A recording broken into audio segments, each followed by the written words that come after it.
Good evening. This is Dr. Ankit Paliwal, MD Medicine from Paliwal Hospital, Etawah, UP. जिस तरीके से आज जिस टॉपिक पे मैं बात करना चाहता हूँ, जिसका नाम है स्ट्रेस अल्सर। स्ट्रेस अल्सर क्या होता है, ये मैं आपको समझाऊंगा कि स्ट्रेस अल्सर क्या चीज है। स्ट्रेस अल्सर एक ऐसी बीमारी है जो आजकल बहुत कॉमन हो गई है, जिसको लोग समझ नहीं पाते हैं, पकड़ नहीं पाते हैं, बता नहीं पाते हैं डॉक्टर को वो अपनी परेशानियां की वो क्या महसूस करते हैं, क्या हो सकता है और वो क्या ले रहे हैं जिसके कारण ऐसी परेशानी हो सकती है। आजकल जिस तरीके से लोगों की दिनचर्या हो गई है, लाइफस्टाइल हो गई है, काम करने का तरीका हो गया है, जिस तरीके से लोग काम कर रहे हैं जिसका कोई टाइम पीरियड नहीं रहा है।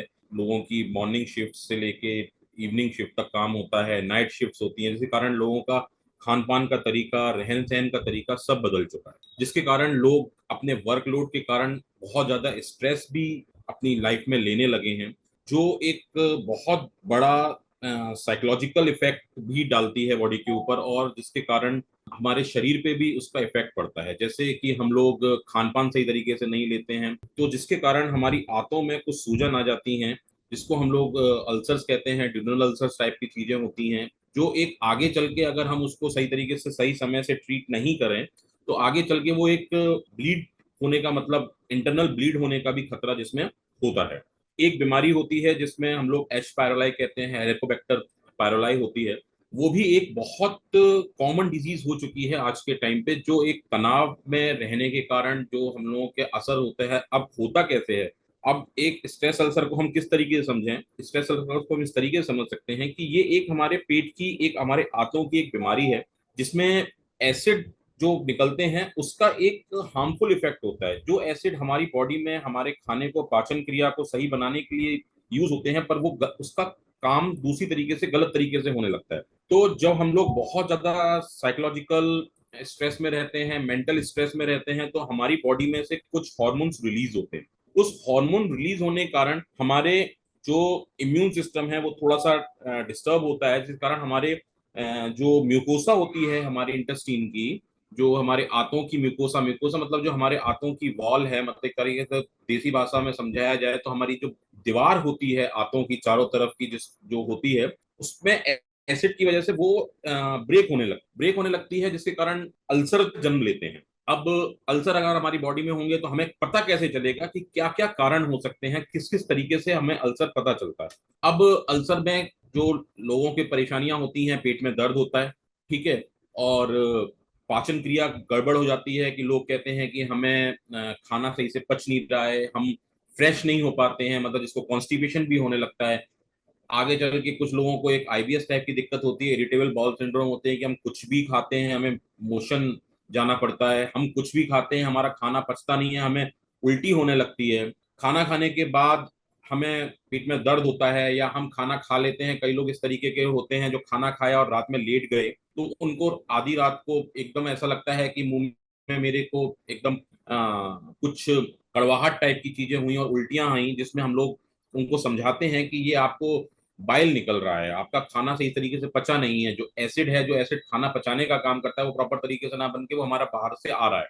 दूसरा, कि हमेशा ऐसा महसूस होता है कि हमारा पेट भरा हुआ है, भूख नहीं लगती है। कुछ लोगों को बहुत जब एडवांस हो जाता है तो उसमें लोगों का वेट भी लॉस होने लगता है।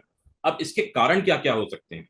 कारण इसके कई सारे हैं, जो मैंने जैसे आपको बताया कि कारण इसका सबसे इम्पोर्टेंट है कि हमारा खान पान, हमारा रहन सहन जो इस तरीके से आजकल लोगों का बिगड़ रहा है, वो एक बहुत बड़ा कारण है। दूसरा, कुछ लोग जो दर्द निवारक गोलियां खाते हैं, जो लोग कह सोचते हैं कि हम सर में दर्द हो रहा है या कहीं दर्द हो रहा है तो डिस्प्रिन खाते हैं। बहुत सारे लोग दर्द की दवाइयां खाते हैं, जिसके कारण जो हमारा पेटों के आंतों की जो परत होती है वो दिक्कत करने लगती है और उसमें अल्सर के खतरे बढ़ जाते हैं।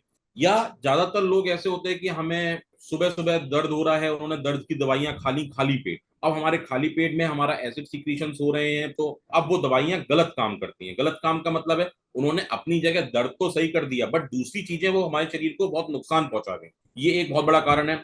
दूसरा, आजकल लोग स्ट्रेस में रहने के कारण स्मोकिंग आजकल बहुत करने लगे हैं। यंग एज में भी बच्चे आजकल स्मोकिंग, बाहर का खाना, ड्रिंक, ये सब चीजें बहुत ज्यादा करने लगे हैं, जिसके कारण हमारा एसिड से हमारी आंतों में नुकसान होता है और अल्सर्स डेवलप होते हैं।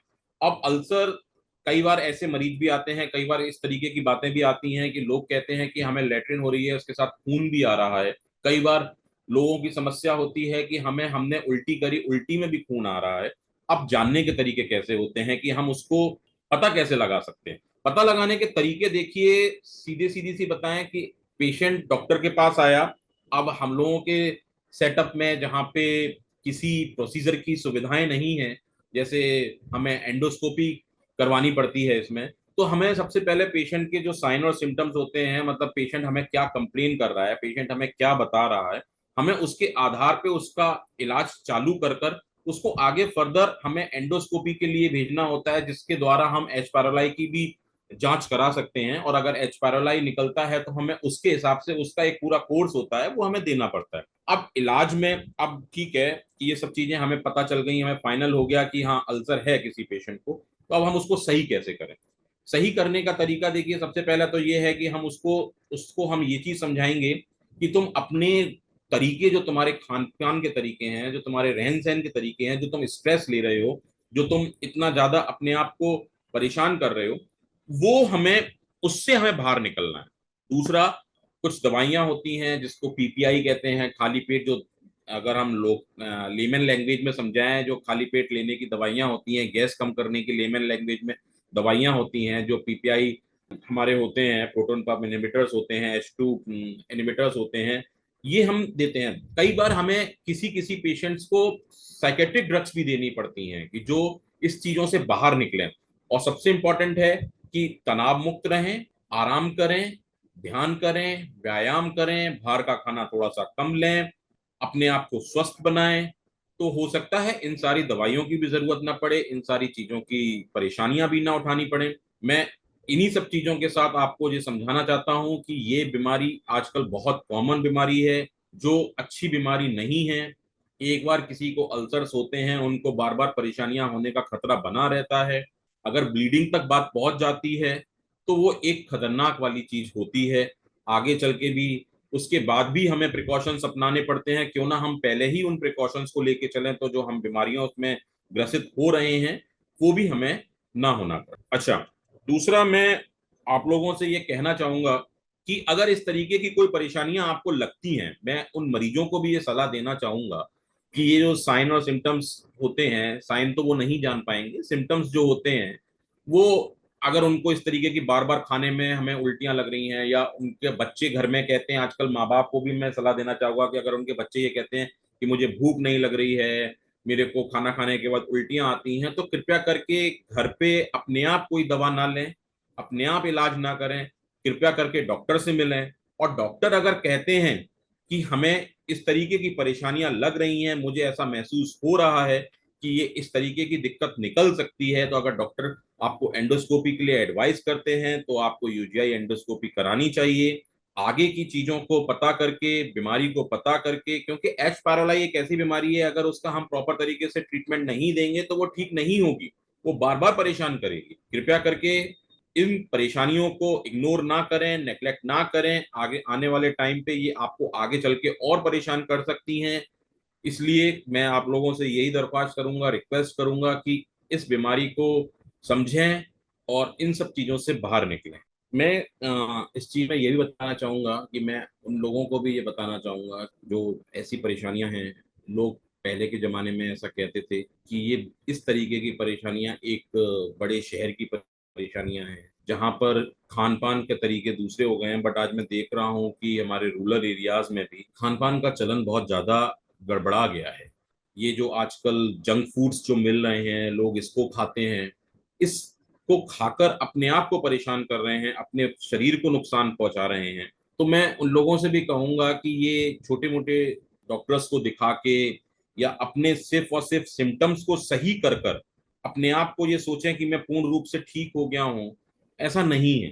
क्योंकि ये बीमारी एक ऐसी बीमारी है कि लोग दर्द की दवाइयां लेते रहते हैं कि मेरे पेट में दर्द है, तो वो दर्द की दवाई लेके अपना ये सोचें कि मैं अपनी बीमारी को ठीक कर दे रहा हूं, बट ऐसा नहीं है, वो और अपनी परेशानी को बढ़ाते हैं। ठीक है, तनाव इतना लेते हैं, तनाव लेने की जरूरत नहीं है। तनाव लेंगे, गलत खाएंगे, बैठे बैठे खाएंगे परमानेंट, थोड़ा सा वॉक भी नहीं करेंगे, व्यायाम भी नहीं करेंगे, एक्सरसाइज भी नहीं करेंगे, जो कहा जाता था कि थोड़ा समय से खा लें, लेट नाइट फूड्स लेते हैं, तो वो सब चीजें एक पाचन क्रिया में हमारे दिक्कत करती हैं और आगे चल के हमें परेशान करती हैं। तो मैं लोगों से यही रिक्वेस्ट करना चाहूंगा कि अपनी बीमारी को समझें, अपनी बीमारी से बाहर निकलें, क्योंकि आजकल बहुत कॉमन हो गया है कि डॉक्टर साहब, मरीज आते हैं हमारे पास, हम आपको एग्जाम्पल देते हैं मरीजों का। मरीज आता है, मरीज कहता है डॉक्टर साहब हम सुबह सुबह सोकर उठते हैं, हमें उल्टी सी लगती रहती है, हमें उल्टी आती रहती है। मैं उससे पूछता हूँ कि तुम्हारा खान पान कैसा है, तुमने रात में एक दिन पहले क्या खाया था, तो वो ये कहता है कि डॉक्टर साहब ऐसा ये खाया था या वो खाया था। बात वो नहीं है, बात हम किस तरीके का खा रहे हैं और कब खा रहे हैं। वो कहता हमने तो घर का ही खाना खाया था, हमने बाहर का खाना नहीं खाया था। बट खाना खाया कितने बजे? उसने 10 बजे खाना खाया, वो 10 बजे खाना खा के तुरंत बेड पे चला गया, बेड पे चला गया, कोई पाचन क्रिया सही तरीके से नहीं हुई, कोई हमारा खाना पचा नहीं, तो हमारा रिफ्लेक्सेस होना स्टार्ट हो जाते हैं, रिफ्लेक्सेस होना स्टार्ट होते हैं, हमारे आंतों में इन्फेक्शन होना स्टार्ट हो जाता है, और लंबे समय तक इन्फेक्शन होने से अल्सर्स बनने लगते हैं, ड्यूडनल अल्सर्स हो जाते हैं। ड्यूडनल अल्सर्स कई बार ऐसा होता है कि ब्लीडिंग बहुत सीवियर होती है, तो हमें स्टंट भी डालने पड़ते हैं उसमें। तो मैं ये नहीं चाहूंगा कि कोई मरीज हमारा उस लेवल तक पहुंचे कि जिससे हमें कोई प्रोसीजर्स उसका करना पड़े।